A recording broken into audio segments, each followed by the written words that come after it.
in India. Even if you have like an NRI account or something like that, I think there are two types of NRI accounts. One is you can have it in dollar denomination, but that doesn't. You can't withdraw it in dollars. So what's the? It's just numbers. So yeah, you basically I think what it is that you can decide the time when you convert. Yeah. You can convert at a favorable exchange rate. But I really don't think it makes that much difference because, you know, the dollar and the rupee are not that different. They pretty much follow each other. So if the dollar goes down, that means the rupee's going to go down too. That's why we would want to get out of cash and into something stable like gold and silver. And we already researched that. There's a lot of different ways of buying gold and silver in India. Some of them are better than others. When we get there, we're going to, you know, really look into it and find out the best deal. Like we have Fed here, they have Reserve Bank in India. And Fed here is printing bills like crazy. So are they. The Reserve Bank of India is also printing rupee notes like crazy. Is it? Have so they? They're almost like they're following what US is doing. They just keep the track and they just follow exactly. I see. So that's why there's been so much investment by the government recently, like in the universities and like that. I see. Yeah. Infrastructure, a lot of infrastructure. Roads are, you'll find roads are totally, you know, highways, I don't know, like you went last. So you don't have to like go between the trucks and the herds of goats and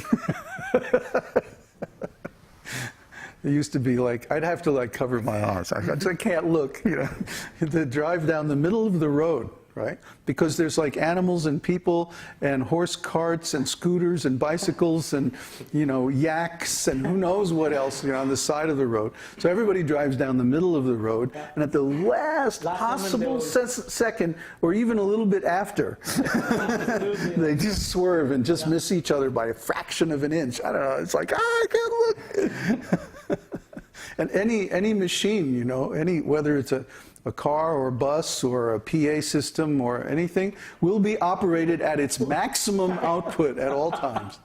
So anyway, so maybe they've gotten used to it a little bit now. But anyway, we want to look into this situation and see what's the best way to buy, what's the best way to store, like that. Mother Swati, didn't you suggest, where'd she go? Oh, there you are. Didn't you suggest to store, get a locker in a local bank? What was your suggestion exactly? You said get a locker in a local bank that's owned by the state or something like that? The banks in India are nationalized. They initially, back in 70s when we had crisis, at that time India also went through a crisis. And emergency. I was there. Oh, okay. So the whole nationalization of the banks took place. And so those banks are still, they have full backing of Reserve Bank of India. And if Citibank, for example, goes down, I'm not sure the access to money, even in the branches of Citibank outside of US, how it will be impacted, or even access to locker or things like that. But nationalized banks, for lockers in nationalized banks might be a better option. I think you wrote me that a locker in a nationalized bank that has a lot of local ownership or something like that, wasn't it? Banks in India also have been computerized in last 10 years heavily, but it's not as uniform as in US, at least the last that I know of. So some smaller center banks still have local systems like the way they used to have, where there is a big register of 2 people's signature and some password for accessing locker. So one of your prediction was that because of the sun flare, if the internet is affected, that will take the whole banking system down completely, depending on where it is hit. And if the access to locker is based on the proper working of the internet and proper working of computer system, then even though when we need to make use of gold, it may be in the locker of a computerized bank, but we can't get to it. So that way, a low-level option where they still follow older protocol might be a good possibility. We've looked around different places in India, and the area that I'm really attracted to is way, way down south, near Cape Comorin, but in the central area. And there's plenty of water, which for South India these days is unusual. Most of South India is very dry now. Andhra Pradesh and most of Tamil Nadu are very dry. Kerala, of course, has sufficient rainfall, but Kerala doesn't have the culture that we want to be in. It's too much Christian influence there. So we were thinking of going way, way down south, Tanjavur. And Tanjavur is a lovely place. Lots of, there's lots of rice fields and paddies, and there's even lakes, right? Big lakes right next to the town. And the towns aren't big, they're not centralized, they're like broken up into little pieces. And even though there's a big temple complex right in the center of Tanjavur, most of the town is like on the outskirts. And there's big lakes and huge expanses of fields and all that in between. And so, we could probably go down to a place like that and get land fairly cheap and put some cows on it and, put a couple houses on it and get it going pretty quickly. But like I said, I want to wait until the land prices are reasonable. Right now, they're still, I think they're like too high, 50% or more. Beyond their real value. And we also want to wait until the currency stabilizes. But right now the whole currency thing is very shaky, very iffy. And it's very likely there's going to be a big devaluation of the currency. So that's going to make the prices in any market very volatile, very unstable.